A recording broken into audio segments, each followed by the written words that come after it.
welcome to the first Baja Engineering Basics course. Um, I'm going to be running this using this app called OpenBoard. Um, if it goes well, then hopefully it'll work for future presentations. But yeah, now I can draw and you can see things. All right. So here's kind of an overview of what we're planning for these sort of weekly. I don't want to call them lectures, but weekly seminars. Um, Hopefully, I'll have Daniel and I are still working on the course outline, but hopefully we'll have that posted soon so you guys can see what's up. Um, but our plan is to review basically all of the essential classes that you'll need as a design lead, or to design really anything um, until you start getting into more specific, more complicated stuff. Um, so that'll be statics, C204, C207, and then some parts of design one. If we end up having more time, either towards the end of the summer or if we continue doing this into the start of fall quarter, we might go into some more advanced topics, maybe further into design one, some of design two. Some of the ideas I have right now are FEA, fatigue, bearings and gears. Just a lot of um, stuff that we will use in Baja and stuff that we actually do need to do, and things that will go into testing, go into CDR, things that'll help you be a better engineer. For this course, I'm assuming everyone has just some basics. Basically, if you're an engineer at Cal Poly joining for your very first quarter, you should probably be fine. Just basic physics, algebra, and then vector math. And not complicated vector math, just general understanding. So materials, I have in front of me some scratch paper, but I would say if you want to take notes, feel free. If you plan on asking questions, use headphones. It looks like everyone right now has themselves muted, which is great. But these presentations are going to be guided, hopefully using Baja-related examples. Feel free to ask questions whenever you'd like, and participation is encouraged, but it's not required. So don't feel like you're obligated to ask something. I won't be assigning homework or anything. If you have questions, like if you want to learn more, or if you heard me say something that didn't sound quite right, I am human. There's a chance that I do mess things up. This is also the first time that I've done like teaching on a scale larger than a small group, and first time doing something like this virtually. So there will be problems, but hopefully we can get through them. All right, so today we're going to start out with statics basics. I'm hoping we can cover at least most of these topics today. If not, we'll get as far as we can. But the first things we're going to go over are the assumptions, conventions, and schematics that you will encounter in engineering, in statics, and really until you start getting to more complicated, harder problems. We're going to then talk about how you treat forces as vectors. Those of you who haven't taken statics yet, or I don't think you actually really start doing vector stuff in Physics 1. But we start to treat forces in multiple directions. Obviously, if you have a push or a pull, we live in a three-dimensional world, that can happen in all three dimensions. So we'll start to talk about that. We'll say, what is a free body diagram? Mr. Zevenbergen provided me with some fantastic examples next to us. We'll talk about moments. Eventually, we'll see how moments and torques are related. basically they're the exact same thing, but just used under slightly different circumstances. We'll talk about static equilibrium, distributed loads, and eventually friction. We might end up covering friction under a different topic, but that's one of the things that we're still in the works. All right, so starting out, what do we assume in statics? So first of all, we probably need to know what is statics. So sort of an engineering definition of statics is the study of how forces impact motion.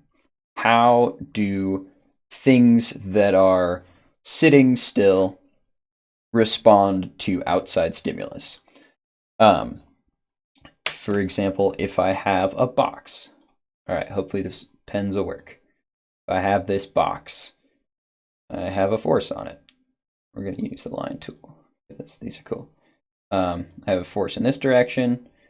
We know from statics, or not from statics, we know from classical mechanics, right? Oh, come on.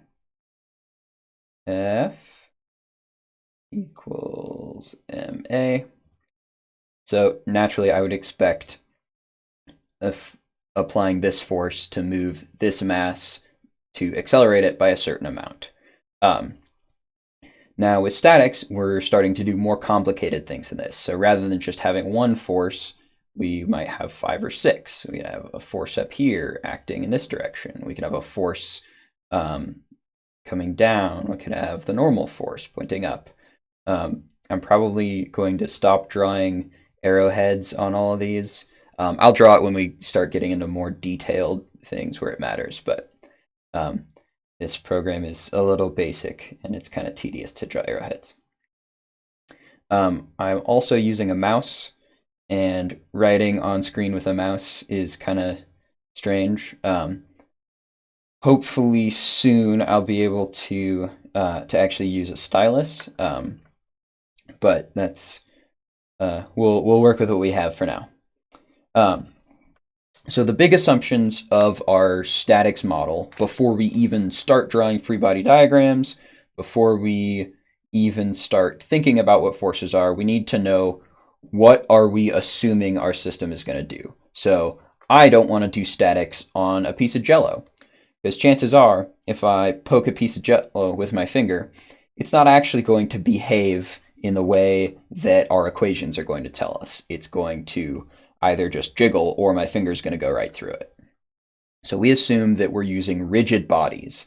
This means that whatever we're doing our statics on, whether it be this box or, I don't know, a wrench. I draw circles? Oh no, I can't. I'll just freehand a wrench. Or a wrench, something like that. Or even if it's two things moving together. So if we have a steering wheel, right, and then a a shaft connected to it, or not shaft. What would that be? A steering column. So even if we have multiple bodies connected together, for statics, for our engineering assumptions, we assume that they are rigid, that they will never deform. Our steering wheel is always going to be the shape of a steering wheel. Within that, we also assume that while their outside shape is the same, internally there are no deformations. Once we start getting into mechanics of materials, into C204, C207, this will actually come back into play, these internal deformations. But for now, while we're doing basic statics, we're going to go ahead and ignore those deformations. The third thing, which you probably haven't heard about, is called the principle of transmissibility. Basically, this is both a property of vectors and a property of, and like by corollary, a property of forces. The idea here is that if you have any forces, so I'm going to go ahead and give myself a coordinate system here. Let's say we have y and x.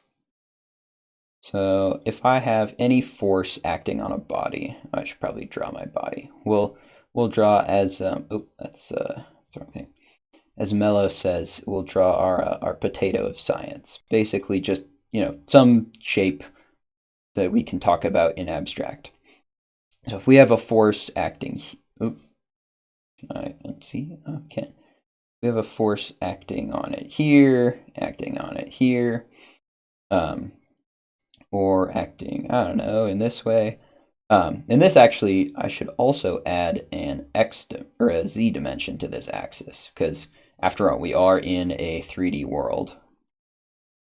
But I can add forces together. Ooh, that's a terrible z.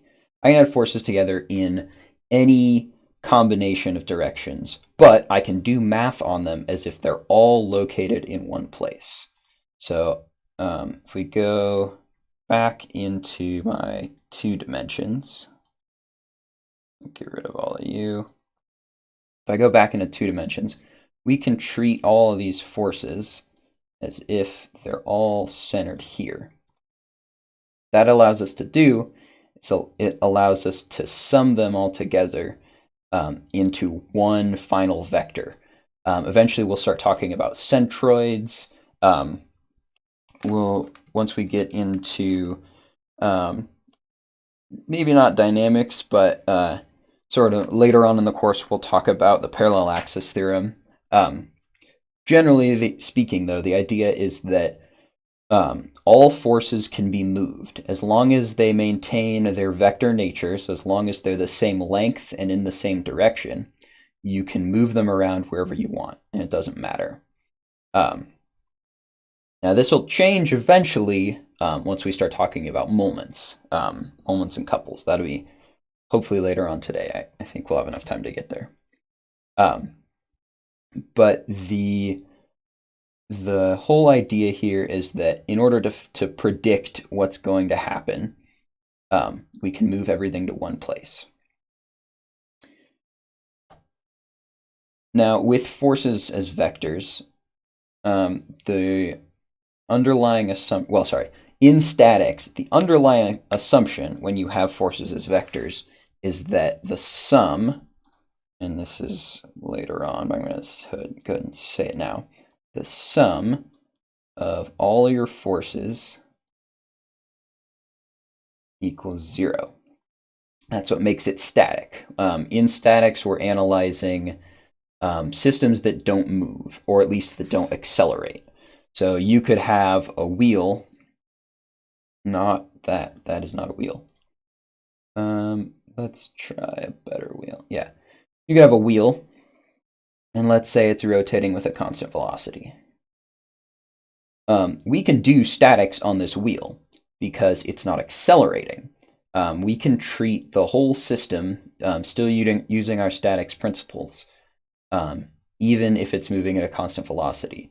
Technically, and this you should still know from physics, we are always moving at a constant velocity. I don't think anyone here is a flat earther, but we do spin around the Earth on across the Earth's axis. We do rotate around the sun. Those are all technically absolute velocities. Now, if you change your point of reference, it'll change what your supposed absolute velocity is. But I think that's a good way of demonstrating that for statics, your system can always be analyzed as long as it's not accelerating. And the goal is to essentially force the system into not accelerating. That's how you make a structure stand. That's how you make it stay still. So because these are vectors, I should put a little vector symbol on top of there. This means we want to add the forces in every direction. So that would be the forces in x. If I can turn this into the sum of fx in the I direction plus fy in the j direction. And hopefully you've seen this notation before. Typically when you're talking about vectors in coordinate systems, You don't talk about if you're using unit vectors, these are called unit vectors. Unit vectors are essentially a way of saying something is length 1, so it doesn't affect the magnitude of what you're measuring, it just talks about the direction. So this would be saying if I have a force, let's say a force like this, and this time I'll draw the arrow on it. So this is the y direction, this is the x direction. Our unit vectors going to be just little itty bitty guys. This is the I vector. Oh, sorry, that one's the j vector. This one is the I vector. I vector. This is saying that f, I'm going to go ahead and use f of x here. F of x is going to be equivalent to this vector here, or this magnitude. So it's this plus f of y. Hopefully the yellow shows up. Yeah, I think that's good. Can everyone see the yellow? Maybe? Okay, cool. So f of y is going to be added in this direction. Now, all things, hopefully this system will work for me.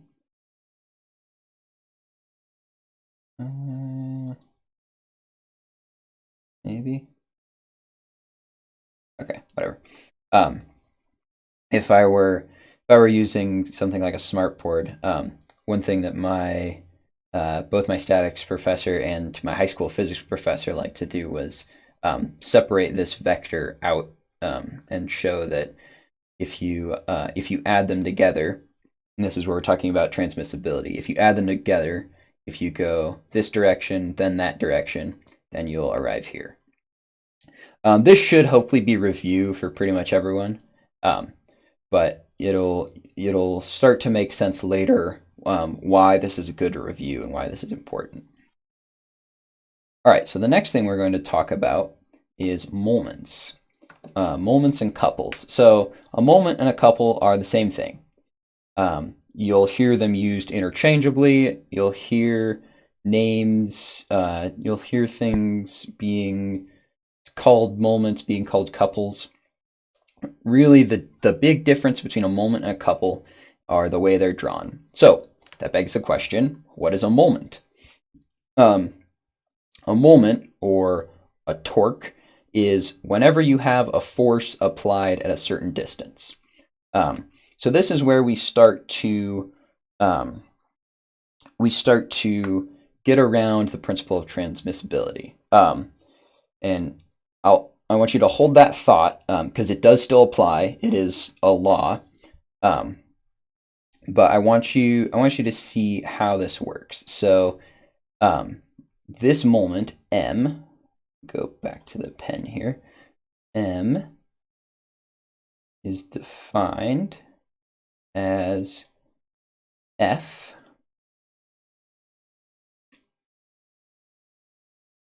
no, not f, as d cross f. Now notice that's not a times. In 2 dimensions it happens to be so in 2D it does happen to be that this equals d times f. But the cross product, if you're not familiar with it, is actually a way of saying, it's a way of multiplying 2 vectors together. And in doing so, you sort of preserve the vector nature. So your cross product, you take 2 vector inputs and you get a vector output. There's also something called the dot product, where you have 2 vector inputs and you get a scalar output, or just a regular number with no direction. And usually in 2 dimensions, or when we're talking about it, when we're doing calculations, we'll simplify down to the 2D case if we can, just because easier. We're engineers. We don't have the time to draw all those extra arrows. But it is really important to know that a moment, all it is saying it's a force applied at a given distance. So I'm going to draw my x and y axes on here. I'll draw these axes. And a moment has the direction of k. So we'll kind of try and turn this into 3 dimensions here. So this is x, and we've got y and z. And before, where we had the I vector, the I unit vector, and the j unit vector, now we've actually got a k unit vector. So if you've ever heard of the right-hand rule, where this comes from is if you, oh, this one's actually drawn. This one's drawn in the opposite direction. That's fine. If you ever have a vector, yeah, no, I should erase this. Hold on, give me a sec. Yeah, we'll go ahead and draw the z-axis in the right direction. You ever have a moment that is going to act, pretend that's the same length as those. I just drew it longer so because it's kind of hidden by the wrench there. A moment, once you go through this cross product, you end up with the k vector out here at the end. What this is saying is that the moment actually acts into the page. So if this wrench were on a two-dimensional plane, right, we're saying that the actual direction that this thing is pointing in is into the page or into the screen. That'll become kind of clear after you've done a couple examples. And really it becomes clear once you take dynamics, why we represent a moment as being perpendicular to the system. It's not terribly critical to understand to be able to use them, but it's a good thing to kind of have in mind. Moments are usually drawn as either an arrow that arcs in whatever direction you're pointing. So this would be a clockwise moment, or or as a vector with 2 arrows on it. So torques and moments are typically represented like this. The way to remember which direction the arrow should point is through the right-hand rule. So if you take your right hand and you curl your fingers, if everyone wants to match up with me to the screen, you can see that I actually drew that backwards. I did draw that backwards. Haha. Told you this wouldn't be perfect. Yeah, this should actually be going in this direction. So if you point your thumb in the direction of the 2 arrows and then curl your fingers around it, that's where the right-hand rule comes from. That's how we just say, oh, sorry, this should be counterclockwise. This is how we say that something pointing, this is how we determine what direction our arrow should be pointing in. One of the odd things that you might notice here is in this schematic, they've got their hand, it looks like they've got their right hand pointed in the positive direction we see here. What this means is that if you were to draw this free body diagram, you would actually, in this convention, you would draw it from the other side. So you would draw it as if the wrench were turning this way. That's something that'll kind of come into play more when we start talking about mechanics of materials. And it'll get really, really confusing what direction we're talking about and where we're going. And that's normal. There's a reason that everyone hates C204. It's definitely hard to think about. But does anyone have questions so far? Before I start working on some examples.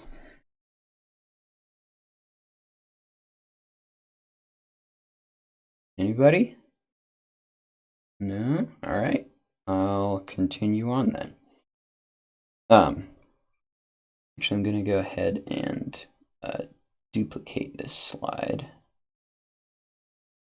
I'm going to duplicate this slide and clear all that. So I'm just going to do something really simple.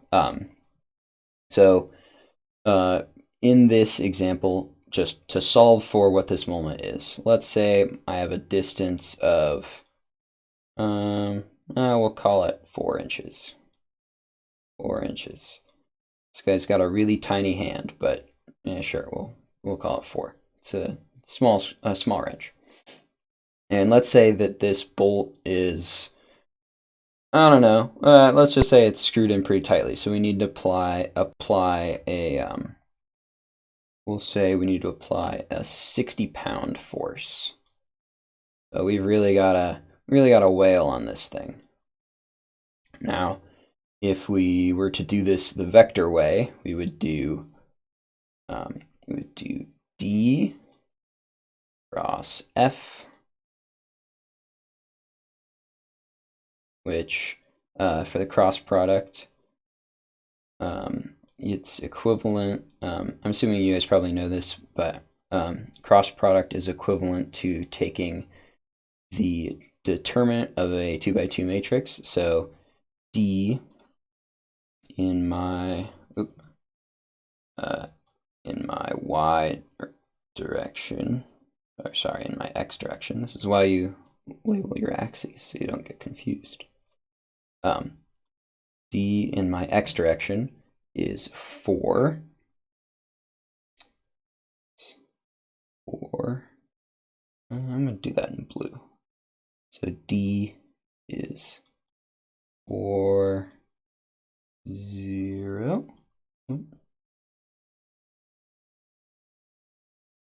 4, 0. And then F is in the negative y direction. So that's acting. That'd be 0 minus 60. And remember, this is the I vector.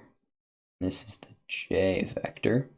So what I did there, just for F, I said F equals 0 in the I direction, because it's not acting in our x direction at all, plus, or not plus, minus 60 in the j direction, because we've got j is going that way, but we're going the opposite.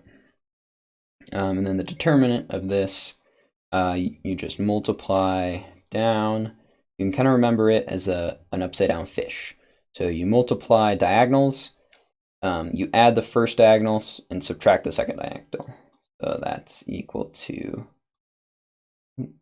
okay, that's equal to 4 times minus 60 minus 0 times 0, which just equals minus 240. So what that means, if you follow the units through, so this is minus 240k, this is our m vector. This means that right now we're putting 240 inch-pounds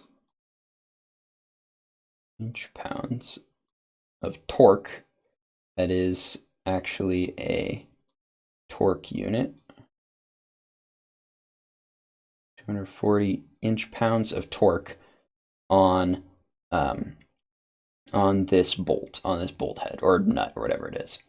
To get foot-pounds, you just divide by 12, so that would be, what would that be, 20 foot-pounds? So that's actually fairly reasonable. 20 foot-pounds on something that's been Loctited on. That's you might need that much to get it off. All right. Hopefully that quick example is going to do us well.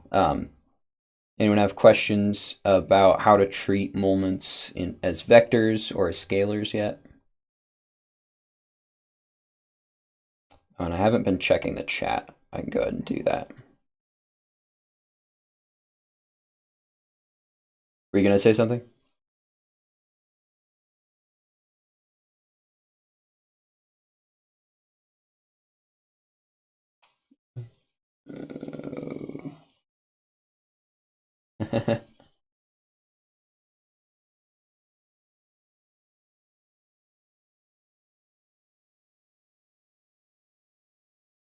Is having issues? Hold on.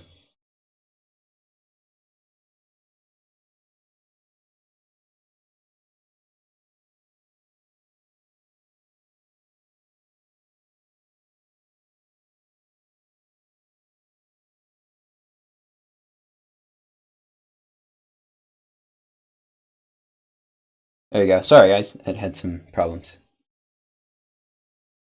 Should be back in now. Okay, go ahead, Josh. Yep. D cross F, yeah.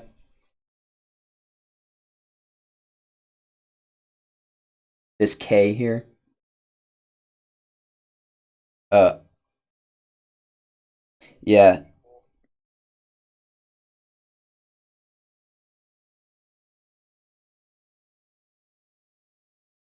yeah. So if we go back to, when we go back to this slide, if I were to, let's see if I can do this. I'll pull all of those out. Look at that.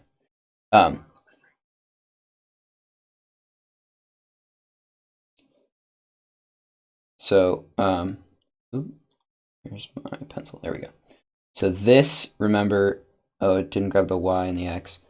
So if we look at this as our X, Y, and Z directions, that little K, is a unit vector. I know I drew this at different length. Let's see if I can shrink that up a little bit.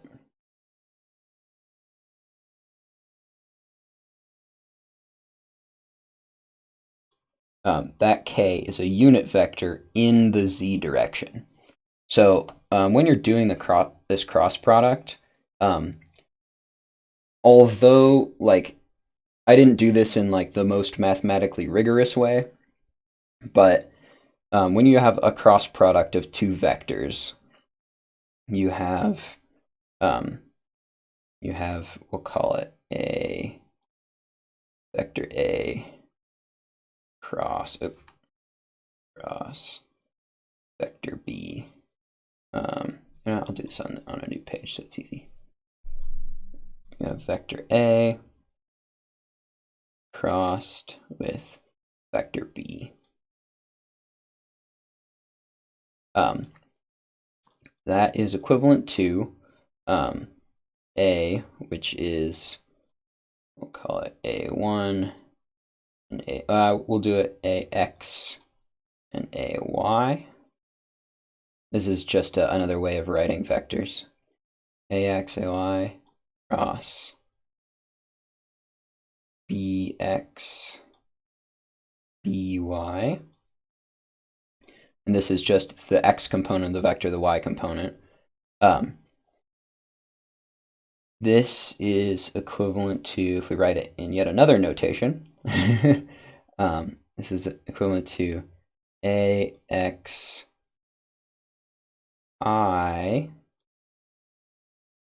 plus AY y j crossed with bx I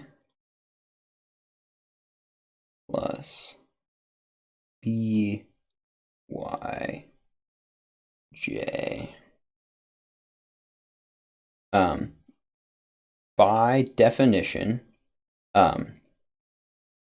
this cross product, it takes sort of the mathematically correct way of doing this is saying, and this is why it's called a cross product, because you're multiplying across, and then you are subtracting across this way. When you do the cross product, if I were to just have, let's say this was the I vector itself, right? Let's say this was equivalent to 1, 0, cross 0, 1. So this is the I vector, and this is the j vector. We just go through our formula for the cross product, you can see that this equals 1 times 1, 1 times 1 minus 0 times 0, all of that in the k direction. There's a YouTuber called 3 Blue 1 Brown that has a really good explanation for vector multiplication, dot products, and cross products. So if you're still confused by this, I would highly suggest looking into that. I know I definitely could have explained it in a much better, much different way. But for now, don't worry too much about the vector nature of things. We'll be sticking to 2 dimensions primarily, so we won't have to worry about the cross product. We can just do r times, hopefully that looks like an asterisk, f. And if we look back, we go back here, if we look back here, as long as we keep the magnitude of f in the right direction, so the magnitude of f is still negative y, then we'll end up in the right place. You can also have moments, it doesn't have to just be in the y direction. It could be in the x direction or in any direction. How am I doing on time? Oh, so if I have a moment, here's our classic coordinate system, I could have a force acting, let's say we have, I should draw the body first. We've got the, oh, that's not a potato. You're a potato. Got a really long, yeah, that's a potato. We've got this really long potato. We can do a force in this direction, and we can calculate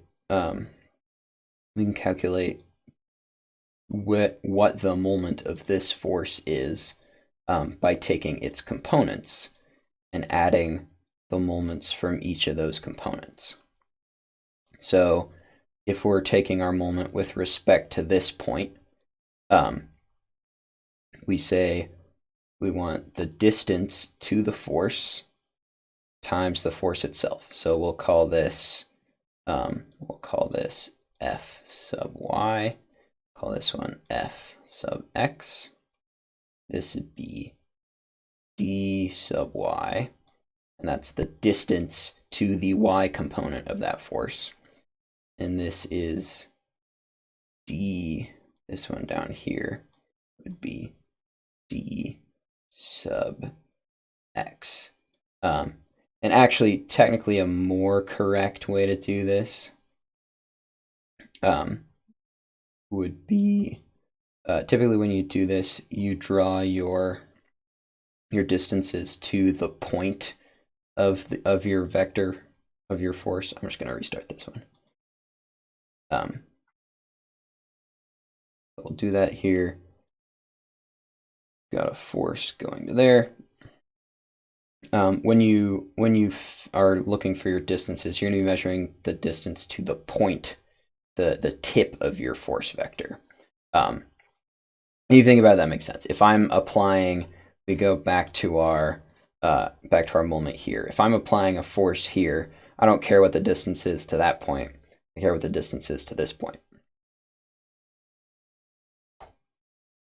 There we go. So this is just going to be distance d to force F y equals d times Fy equals the moment about y. And we take the moment about y plus the moment about x, because remember, these are both vectors. And like we said before, since they're vectors, we can add their magnitudes if they're in the same direction. These are both in the k direction, so we can just add the moment from the y components, add the moment from the x components, and that'll equal our total moment. Does that make sense?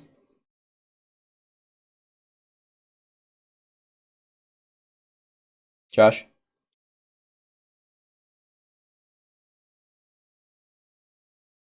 All right, cool.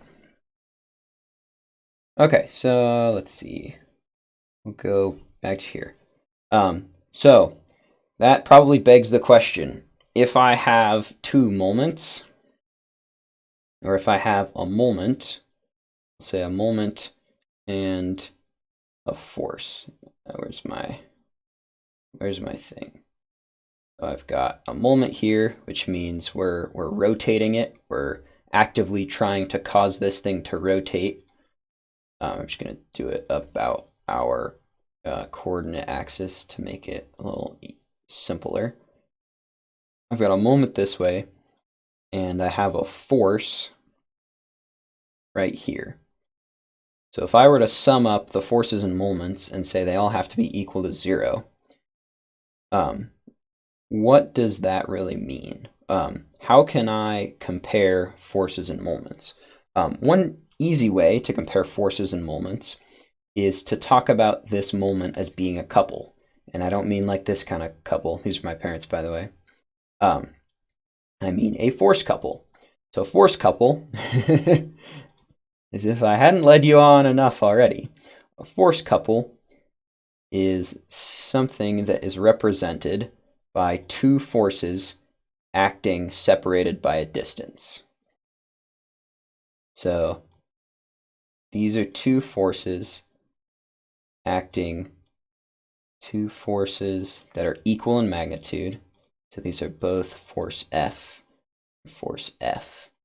and they're acting a certain distance d apart. From physics, you know that every action has an equal and opposite reaction. So every moment has to have an equal and opposite moment in the other direction. In here, we have one force this way, one force that way. And together they make a couple because they're a couple of forces. You can kind of see if I, what's another color? I put a little dot here, you'll begin to see that this looks like a force acting at a distance and another force acting at a distance. And remember, if we have two forces acting at distances, we have two moments. A moment plus a moment equals the total moment. So to convert between moments and forces, you use a force couple. Um, you can think of a force couple like if you're changing a tire, right? If you put your hand on one side of a tire iron, and we're not talking Baja tires, we're talking like car tires, something that you really got to put some force into. If you put your hand on one side of the tire and you try to turn it, your hand is not going to do anything. You're just going to kind of flop to the side. What you need is that force on the other side to really get the torque that you're trying to apply. You can't spin something when you're pushing in the same direction from two different sides. So if I have, let's say this is my tire iron sticking out like this, to get a lug off. I have to apply a force here with this hand and a force here with this hand and turn them about the center. This creates a torque going this direction, which is exactly the same thing as a moment, which is exactly the same thing as a couple. It's a force pair turning at a separated by a distance. The distance between your two forces there, this distance d, is the same as the distance if it were just this. So if I were on here, I could redraw this free body diagram. I could redraw it as, here we'll go ahead and duplicate this page.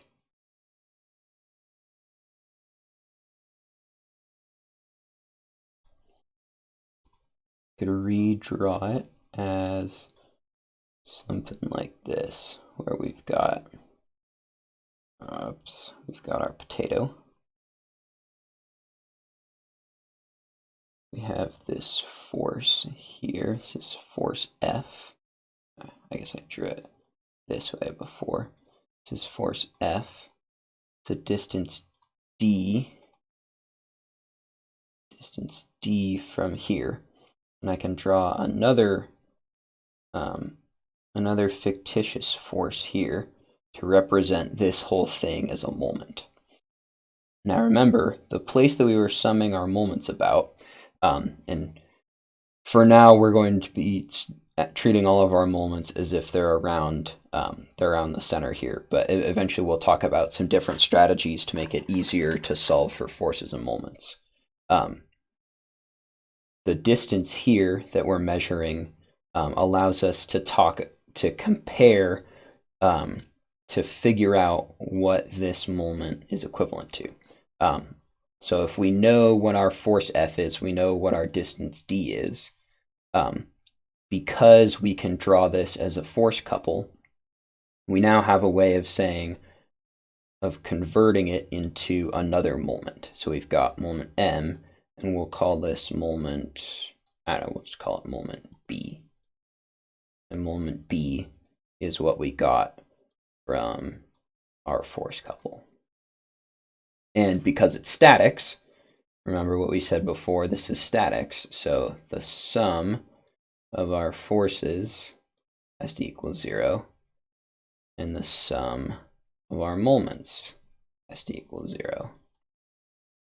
Because if the sum of our moments isn't 0, that means we're applying a torque. We're accelerating it rotationally. So we're if the sum of my moments is not 0 and I can get that lug nut off, then it's now a dynamics problem. It's no longer a statics problem. And what this sort of idea that your sum of your forces has to be 0 and your sum of your moments has to be 0, this is really the core of statics. In fact, in my notes for statics, other than a bunch of diagrams and stuff, those are the only equations that I have for the whole class. Are these three equations right here. Sum of forces in the x direction is equal to 0. Sum of the forces in the y direction is equal to 0. And the sum of your moments is equal to 0. So let's look at an easy one-dimensional example here. So we'll say it's one dimension, which means we can't rotate if we're only in one dimension. So I just have one dimension to work with. I have a a bar here, and I want to put a force on it this way. And we'll say this is a shelf. One thing, if you're not familiar with sort of the engineering schematics, whenever you're drawing something that we assume is fixed or something that is like part of our environment, you tend to use these dashed lines to mean that this is a wall. This is never going to move. The body that I care about analyzing is this blue one and not the wall. So because it's a free body diagram, first thing we got to do is put vectors on here. I don't know if I made it clear. This is an example to solve what our reaction forces are on this bar. So the first thing you always have to do for a free body diagram, after you've sort of drawn what your situation is, we know, okay, I have a wall here, I have a bar here, and I'm putting a force onto it. After we know what our situation is, then we have to draw a free body diagram so we know, so we have something to compare to, something to talk about. When you're making a free body diagram, because of the principle of transmissibility, it doesn't matter where we put our coordinates.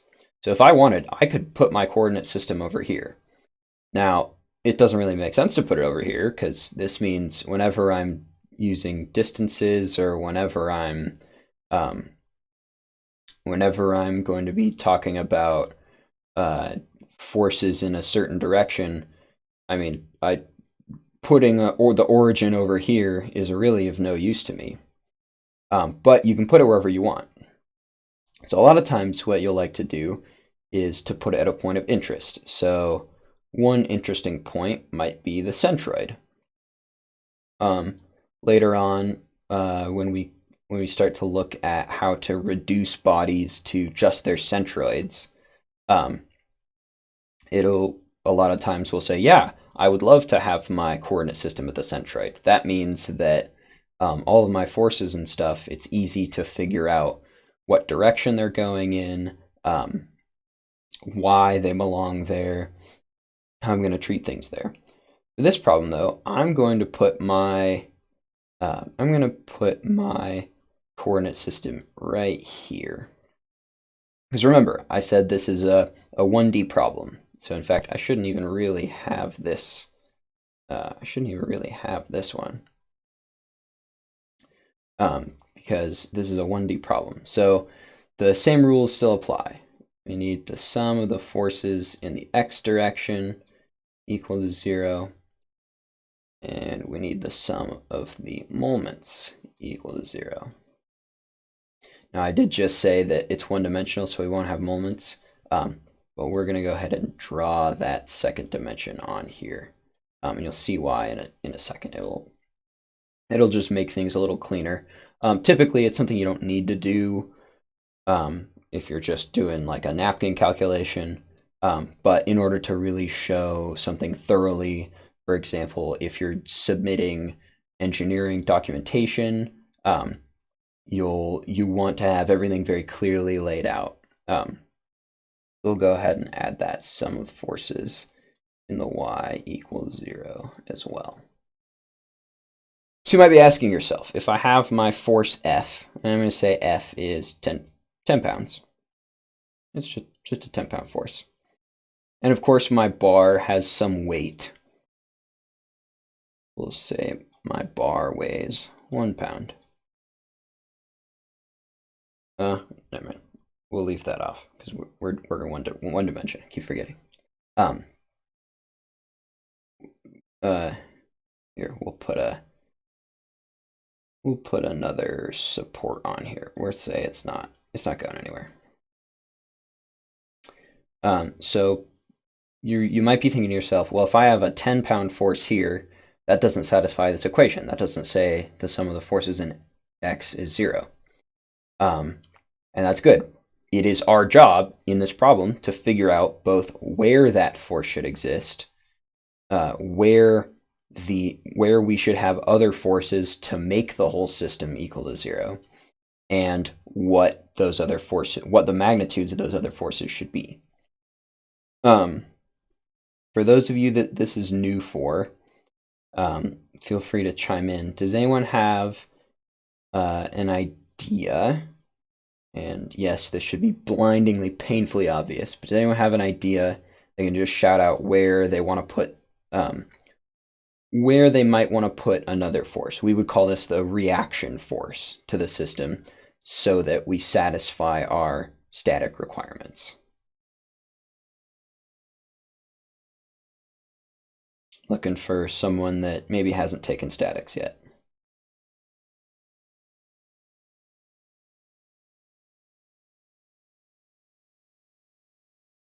Euler?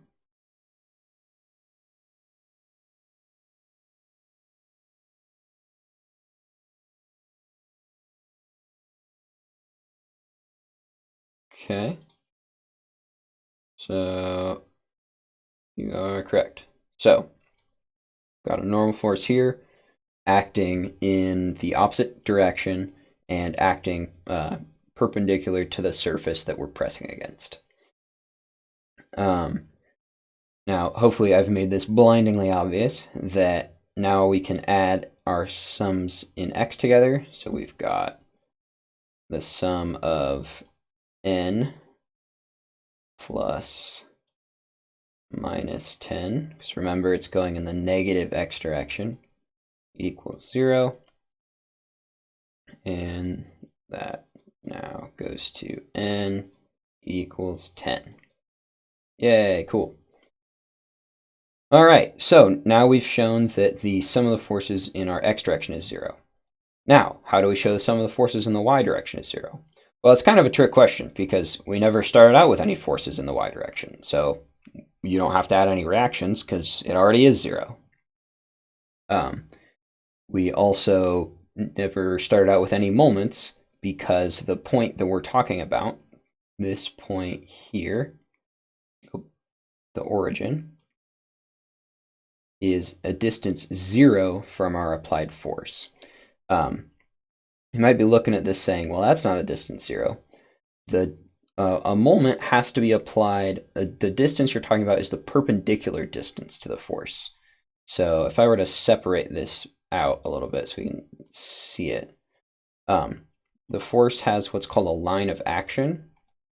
So the force is acting along this line, and as long as we measure the distance to that line, so for example, if the force were up here, you measure the distance to the line that the force is acting in to figure out what your moment is. So for this one, we would have a distance d, and we would have a moment to worry about there. But here, our distance to the line of action is 0, so we have no moments.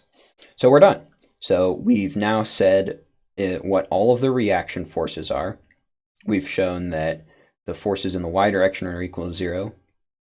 We now know the forces in the x direction are equal to 0, and we know that the moments are equal to 0. So in order for this to be a static condition, we have our answer. Now, I did plan on running over a couple more examples that are starting to get more complicated and look more like real-life things. But it looks like we're pretty much out of time. I went ahead and I was fine with ending a little bit later since we didn't start until 9:10. But I hope you guys learned something from this first, what should I call it? This first seminar. I'll let you guys, oh no, it's doing weird things. um, I'll let you guys ask questions now if you have any more. But that's all I'm going to present on today. Next week we'll continue with some static equilibrium problems. The next one we'll do is a two-dimensional problem, and for that, either I or Daniel, I'm not sure who's going to do it yet, we'll actually pull something off the car, and we'll talk about the statics for something on the car. We'll do one problem that uses just forces, and we'll talk about another problem that uses forces and moments, and then we'll continue talking from there. But yeah, I hope everyone enjoyed.